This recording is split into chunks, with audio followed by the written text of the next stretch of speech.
Hello, I'm Charles, and welcome to another episode of Charles Weekly Parti. I have a few things on the table to talk about today, and I think that they're quite interesting. So, without further ado, let's roll the intro.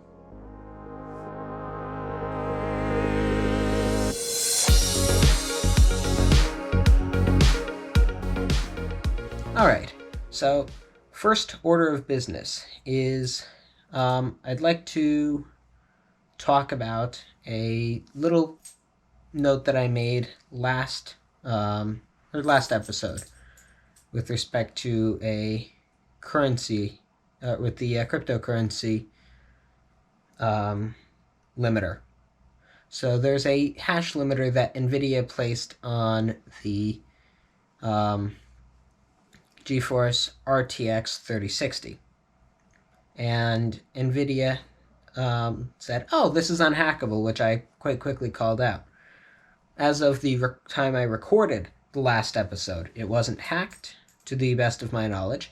And then an article came out on the day that I published the episode saying that a group of Chinese hackers had actually managed to hack it. The report came through saying that a group of Chinese hackers had actually managed to break through it and overcome the hash rate limiter. So there's that. So second thing I want to know, if you happen to hear a little bit of noise in the background, I happen to be cat sitting at the moment, so there is a cute little cat that's wandering around. So if you hear some noise, it's probably her. And I think I'm going to get started by talking about an architectural piece that really caught my eye this week. And that piece is in Monterrey in Nuevo Leon, Mexico. So, this is called Los Terrenos, and it is designed by Tatiana Bilbao. Now, I know we're not going down to Mexico right now, but I could definitely recommend looking at the pictures. It's especially since this is a house, it's not something that is just there to walk up to at any time of the day or night that you so desire. So, what it is it was designed as a vacation house for the client, and a little bit of backstory. The client ended up purchasing a very large tract of land. And the large tract of land was divided into 60 lots for the client's heirs, with a little bit of a catch. So each heir is permitted to build a house on their plot of land as long as they hire an architect to design it. That is the one clause that they have to actually worry about. So, second thing I'm going to note out about it is that although it is the first, I really would like to see if things appear on the other 60 plots eventually, because the first structure there has really set the bar high. For starters, the most noticeable piece about it, once you notice it, is its reflective outer facade. So the primary entrance to this house happens to have a reflective exterior glazing, or in other words, windows. So for all of the exterior work, when you walk up to it, if you're taking a direct angle, you will be able to see yourself, but if you are not, and albeit this does need to happen during the day in order to actually be reflective, you'll notice a nice reflection of the surroundings at an angle, and you'll probably see yourself if you look at it straight on. So if you are what's the word, perpendicular to the glass, you would be able to see yourself. But it's interesting, given the fact that when the pictures that I saw were taken at such an angle that it made it look like you could sort of see the outline of a house, but it looked like the surroundings. I know back when I was a kid, I saw Megamind, and that had an invisible car in the movie.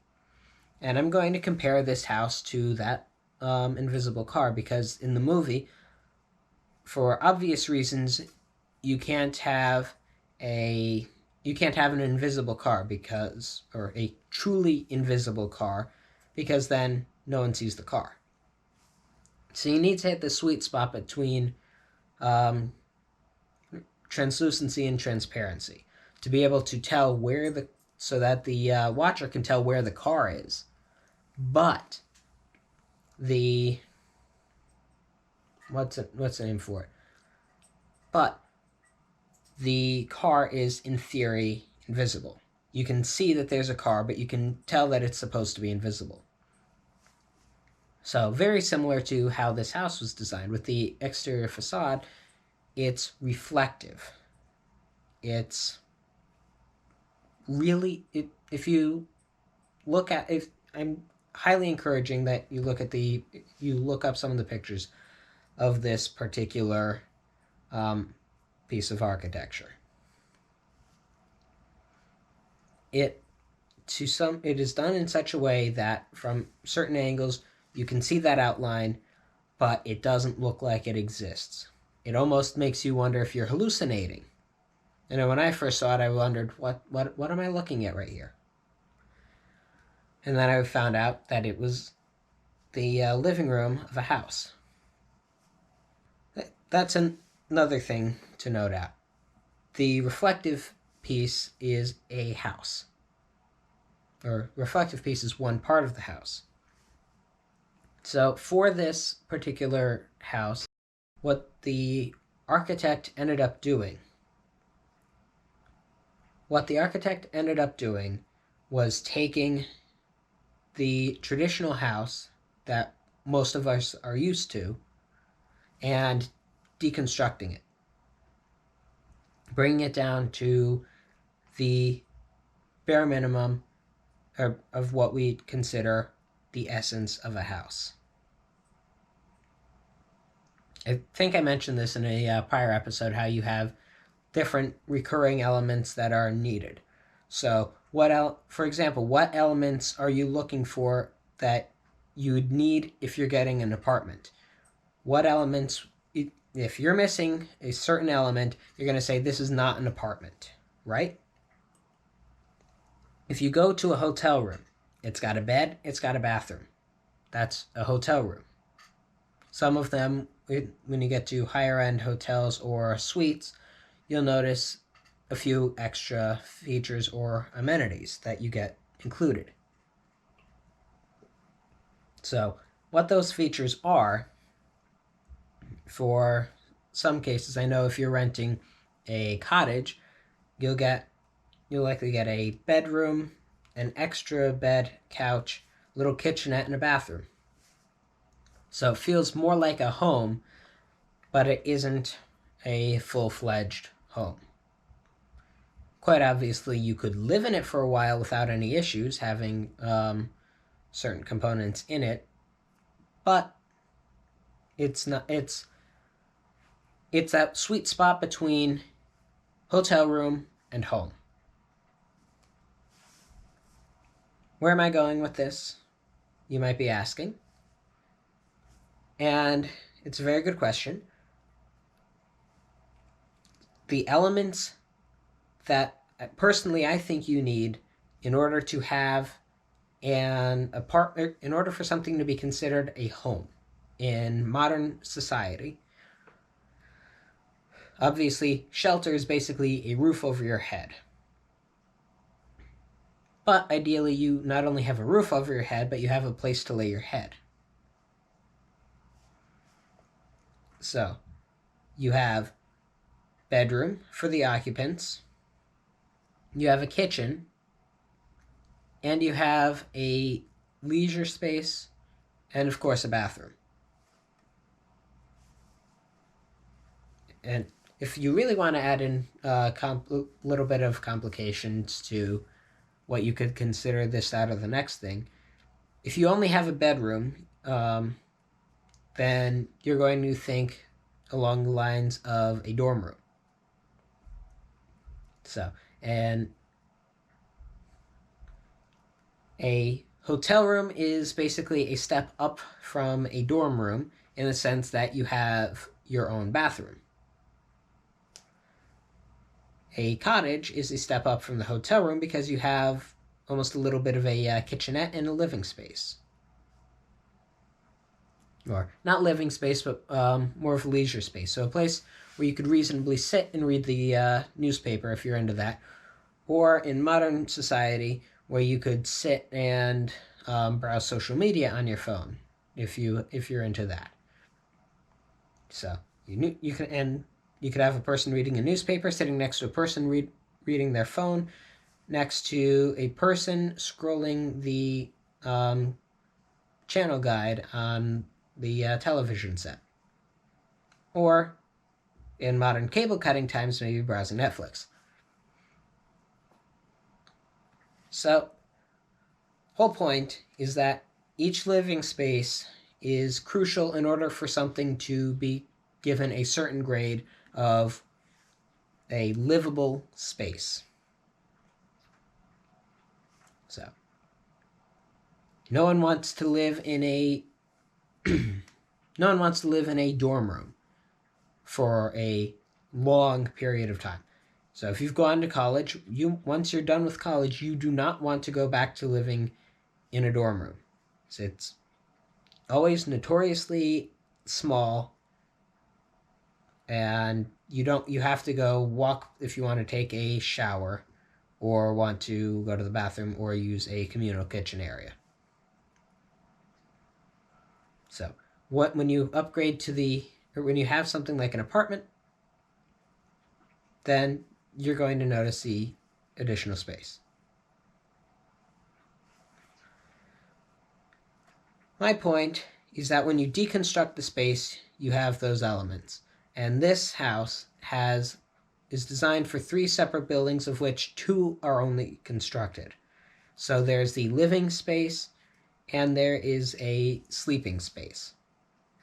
So at present, those are the only 2 facilities in which you have in that vacation house. And as I was mentioning with the hotel rooms, that's perfectly fine for a vacation. I have no issues. If I'm on vacation, I have no issue staying in a room that has a little place where I can sit down that's not my bed to do work, or do a little bit of mobile work, I should say. Place to sleep, and a restroom that I can call my own.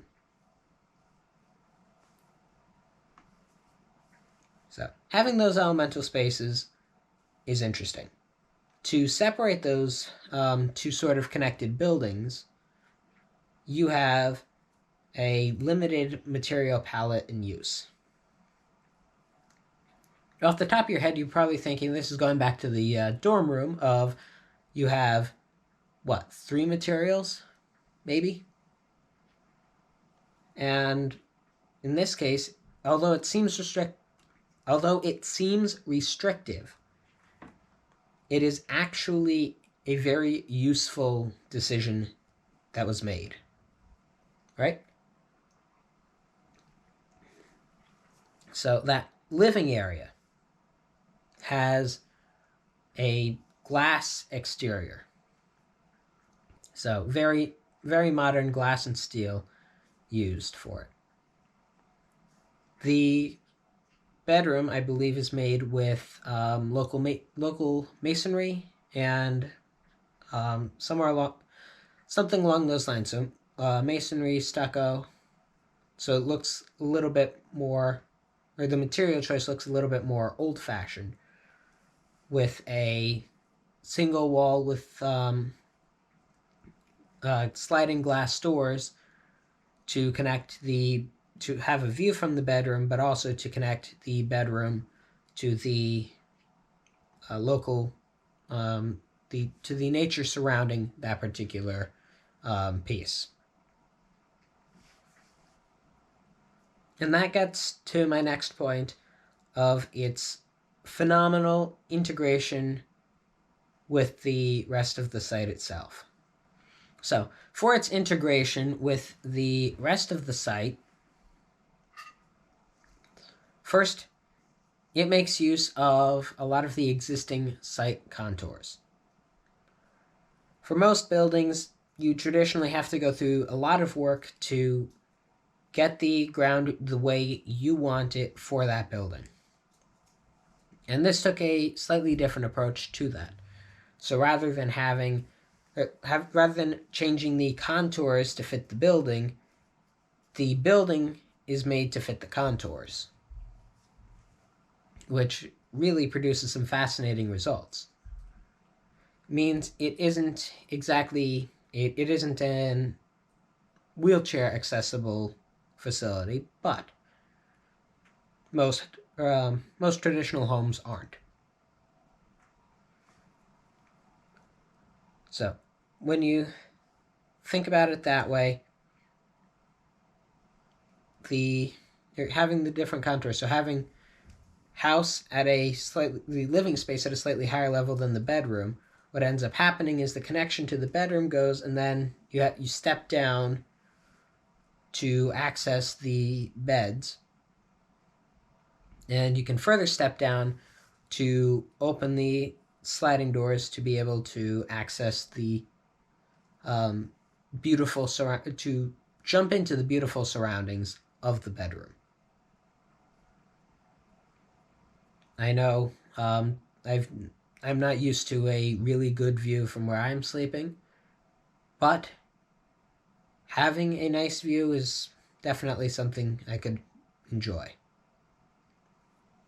When you wake up in the morning, if the first thing you sit up and the first thing you see, because the windows are quite literally sitting straight across from the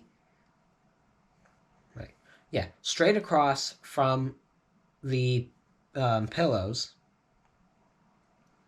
so that at the moment you sit up, you see greenery, you see nature, and I can't think of a better way to start the day.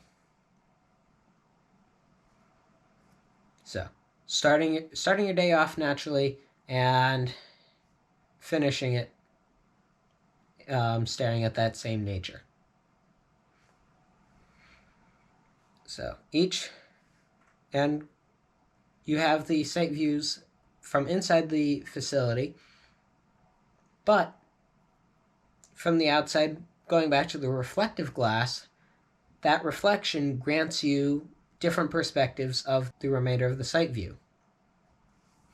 So if you're looking at a tree this way, and then you look over a little bit to your left, and you have a building, you have that house there with the very good reflectiveness, you can see that tree at a different angle, which would, if you're not paying enough attention, would actually look to be a different tree, or even if you are paying attention, looks interesting.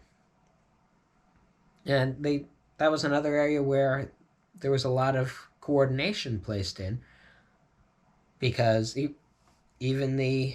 everything looks like it's continuing. It doesn't look like the house dropped in there. It looks like the house is part of the surroundings, and it feels, to some degree, looking at it during the day, it feels as if the trees and the masonry do not end.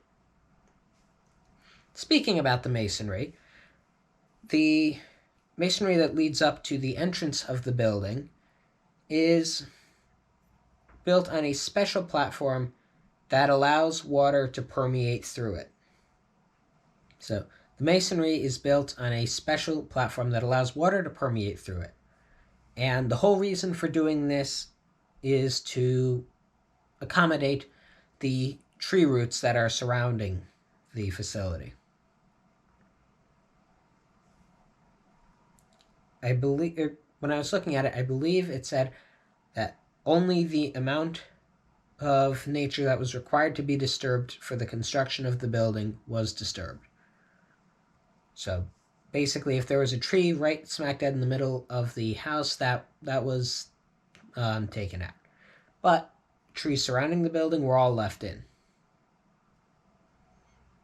And in order to accommodate that without causing root damage when placing in the masonry, you have that platform so that the roots can go under it without any issue and they can exist fine, but the water just goes through it, so they're not being starved, as if you had put something like asphalt or concrete over it, which wouldn't work as well. You'd be able to notice if that tree root decided to do something different, and it wouldn't be getting the water that it would otherwise enjoy.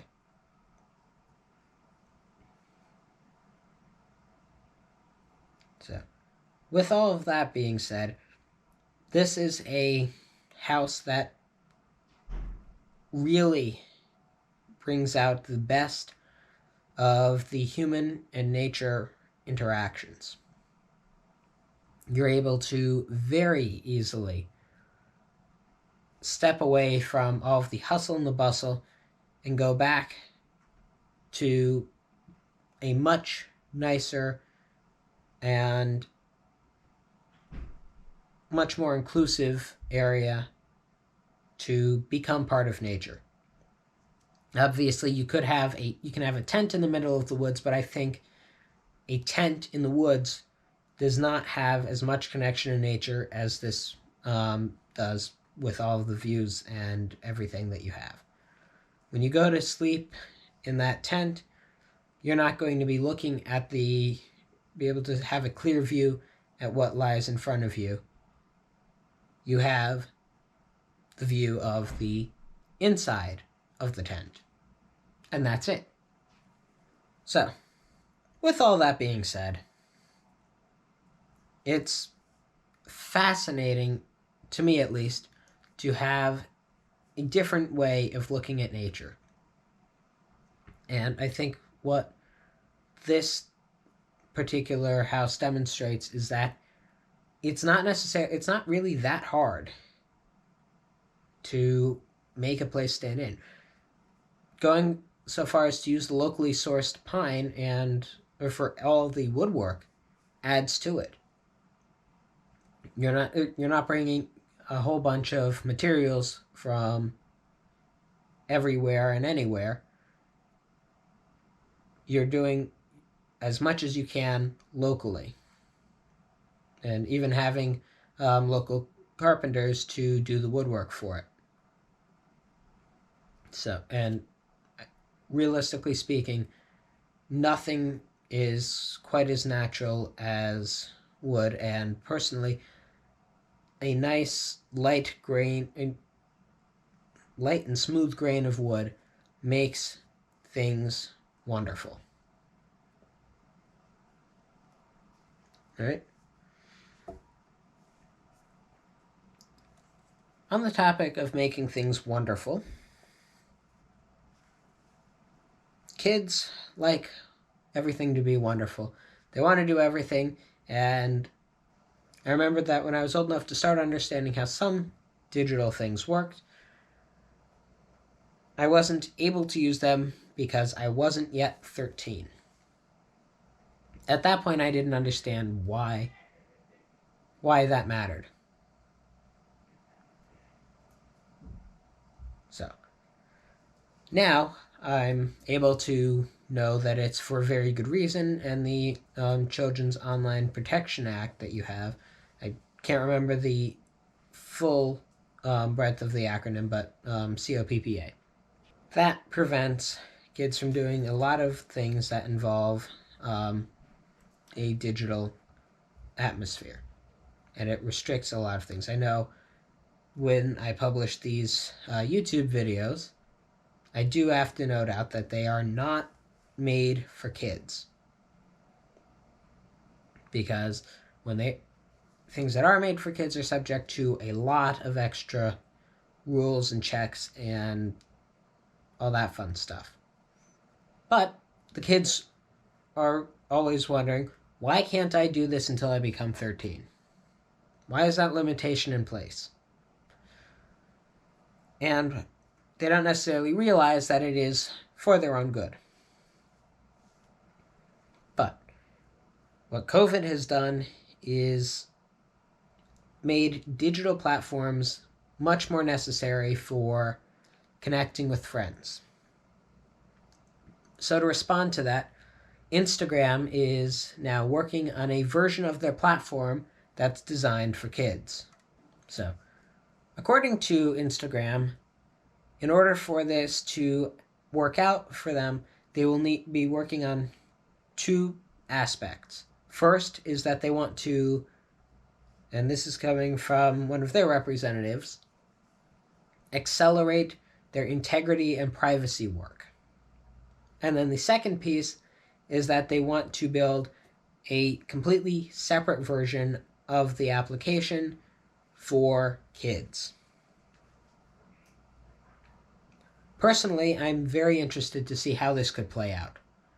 How it will work to have a platform that's mostly used by,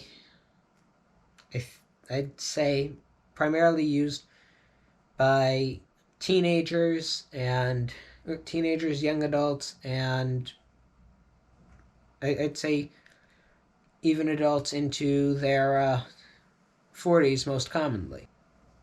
But a separate version, if Instagram is going to be usable by kids, a separate version will need to be created. A lot of things aren't nice in order to keep our data private. So if you look at something on one website, you might see an ad for it the next day on a different website, which is not surprising, considering the amount of information sharing that goes on. But the whole reason for a separate version, if you have something on the App Store for Instagram for kids, then if Instagram stays true to what they've said, then on that Instagram for kids piece, when you look at the list of privacy permissions that it needs, that list should be either very limited or basically not require much of anything. Because if you don't want to, it shouldn't require permissions if you're not tracking the kids. That being said, I do have my concerns about it, because I know when I was under the age of 13, I had a lot of bullying to put up with. And cyberbullying is actually, I think, has made it a lot easier to bully someone than doing it face-to-face. Because you're not looking the person straight in the eyes and saying something mean to them. You're looking at a computer screen, or an iPad screen, or an iPhone screen, and basically any digital device. Not to promote the Apple ecosystem over other device manufacturers, but I think that's become in recent times a little bit more common to see. So I know a lot of college students use iPads. I know a lot of people have bought their parents' iPads to be able to use to FaceTime them from during the pandemic, so that they didn't have to go there face to face. But that being said, my main focus here is a concern of possible cyberbullying. You have a lot of cyberbullying that goes on. And Mike, as nice as it might have been, I know when I was young, there's no reason for me to use an extra or go and use a platform only to find out, only to have it become another way for me to have to deal with stuff from my peers. The greatest benefit of going home at the end of the school day was that I didn't have to put up with all of the comments, the frustration, all that fun stuff.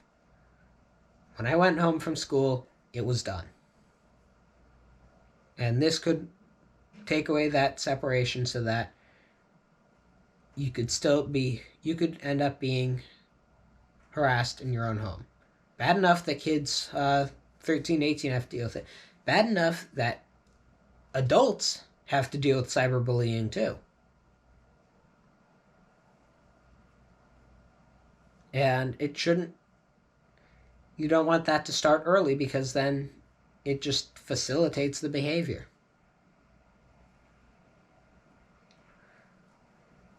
Going further, they have said, or when I say they, Instagram has said that it will be a parent-controlled system so that the parents can keep an eye on what's actually going on. So it's not some big surprise, it's a parent-monitored system. So as long as the parent is willing to keep an eye on it and make sure that it's used, then that could be useful. In fact, I will say right now, I didn't have to deal with the cyberbullying. I had to deal with the regular bullying. Biggest thing that I could see something like this, Instagram for Kids, providing, is if someone who'd made the choice to bully me would have done it in such a way that I could demonstrate proof of being bullied. And I could say, it wouldn't be a he said, she said, it would be a here's what was said. And if you don't retaliate, then you have that evidence that says, if you can't draw proof, you can't say, oh, this person said this, this, and this, if it isn't there.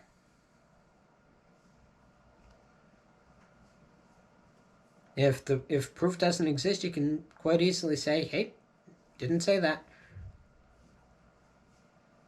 And of course, I'm keeping in mind the fact that you can technically delete some of the or comments or things that you make.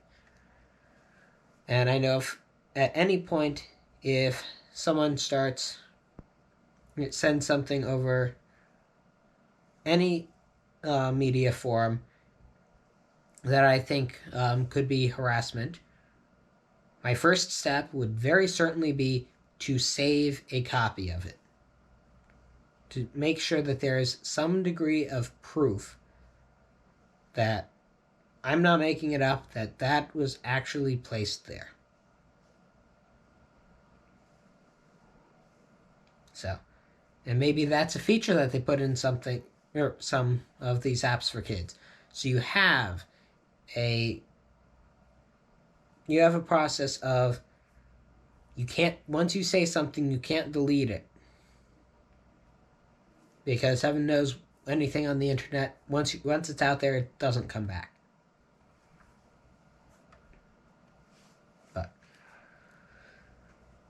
And I'm sure if Instagram stays the same way, it will remain on mobile devices and not have the access to post from a desktop computer that might soon be running on an Intel 11th generation processor. So, I was very interested this week to learn that Intel has announced their full line of 11th generation processors. So at present, the performance specs for it are held under embargo.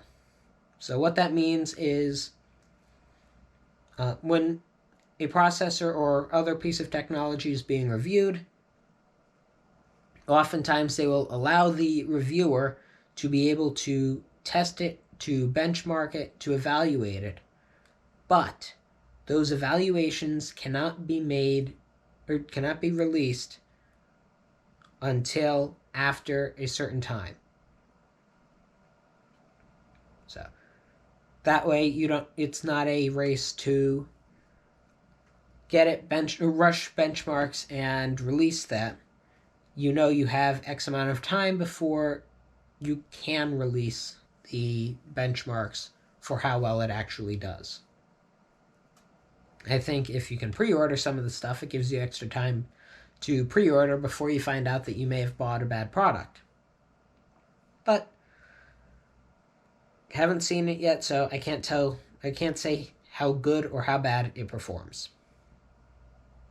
What I can say is that it uses a new architecture called Cypress Cove. And what that will be doing is replacing the Skylake architecture, or Skylake microarchitecture, which has been in use since the 6th generation of Intel processors. And that's going back to, I believe it's 2015. So that's how long we're talking. That being said, although they did change the microarchitecture, they're still using a 14 nanometer process for the desktop processors.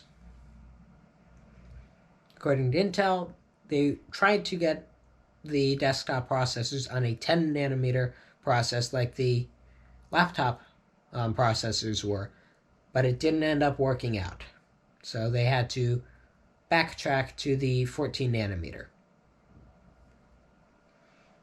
And what I'm happy about is that the processors, the top of the line processor, supposedly can get up to 5.1 gigahertz in boost clock.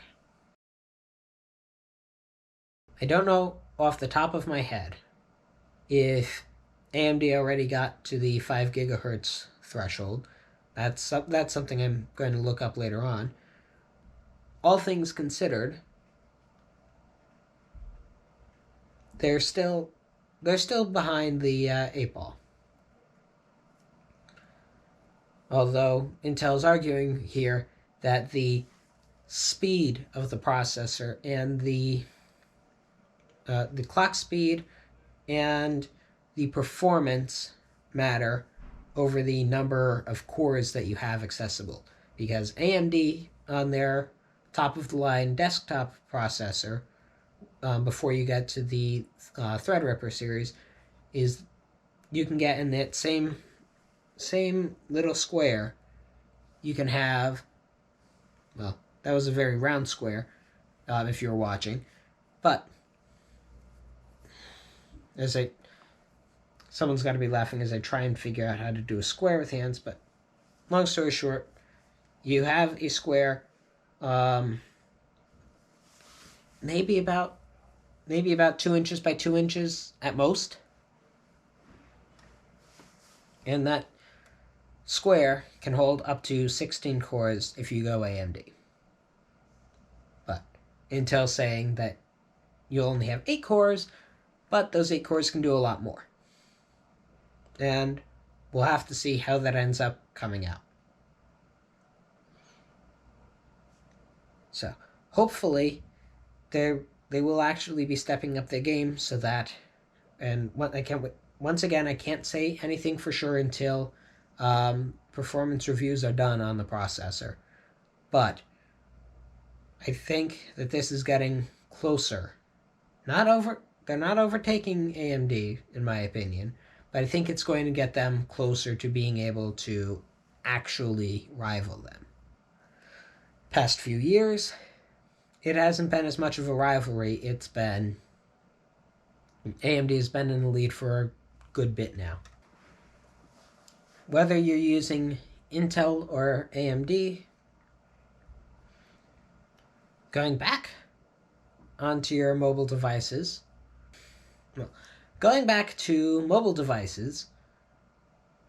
Google has now announced that their App Store commission is decreasing. Sort of. So, I believe last year in December, Apple announced that the commission for their App Store would be going from 30% to 15% if you made less than $1 million a year from the App Store. So I'm not sure on Apple what the exact specifics are, but with the Google announcement, regardless of developer size, the first $1 million you make per year is subject to a 15% commission. After that, the developer is subject to the full 30% commission. Now, the 30% commission is, in my opinion, old and outdated for what it is. All right? That 30% originated from back in the days when you had software in a box that was shipped out on a disk, which obviously has extra implications to it. So if a developer is going and or distributor is distributing that, they have to deal with inventory management, they have to deal with shipping and storage, all that fun stuff, which makes a 30% commission understandable. But when you cut away all those extra costs, I think 30% is quite a bit too much. And especially since you have restrictions on where exactly you can get your applications from. Given the fact that that's still a decent chunk of change,